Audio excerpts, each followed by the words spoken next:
وانا عايز اقول لكم الناس اللي بيشتمونا وبيكفرونا ومش فاهمين حاجه في اي موضوع. الناس اللي بيكفرونا، كفر ايه ده؟ انت بتقول ومسكت الله وكلته. كفر ده انت عديت ليفل الكفر، ويقول لك قال مش فاهمين حاجه. طب ما تيجي كده وخش كده في حوار كده محترما على راي عبد الباسط مسيح ابو الخير اللي طلق بنته مرتين، مره في 2005 ومره في 2024. مش كده يا شباب ولا ايه؟ ماري بنت ابوكم عبد الباسط مسيح اتطلقت مرتين، ابوها بقى كاهن بقى. لان هم بيسلكوا باللحم والدم.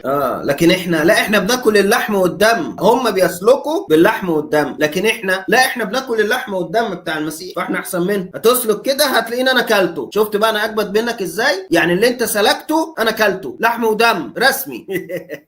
اما نحن اللي بيعلن لينا الايمان هو ابونا الايه السماوي. ابوك السماوي ده اللي هو مين يا فندم؟ اصل انت عندك ابانا الذي في السماوات، وابونا السماوي ده اللي هو ممكن يتقال على يسوع بابا يسوع، فانت عندك بالصلاه على النبي اتنين يعني. فيا ريت يبقى المره الجايه تحدد، ولو انت خدت لا مؤاخذه الروح القدس معاهم فيبقى كده ثلاثه. وعايز اقول لكم على قاعده مهمه، الايمان لا يضاد العقل، لكن الايمان يعلو على العقل. هو الايمان مشكلته ان هو لا مع العقل ولا مع الكتاب ولا مع المنطق ولا مع الدليل ولا اي حاجه. هو الايمان احنا قلنا كده خلاص، هتناقشني احنا يا الروس اتسوت، انا ابوك يا ولا كده خلاص هحرمك على طول يسكت طبعا. لكن الايمان يعلو على العقل. ربنا عالي جدا، لو انا ادركت مين ربنا ما يبقاش ربنا. هي ده الرد بقى بتاعهم اللي هو ايه؟ اصل احنا لو فهمنا الله يا فندم، انا ما قلتلكش افهمه والله، انا بقول اتكلمنا على اساس كتابك ده بيقول ايه عن ربنا. بيقول ان هو الرب واحد، كتاب بيقول كده، مش ثلاث ارباب منفصلين وغير منفصلين والبلح ده كله. انت مصر تقول ثلاث ارباب.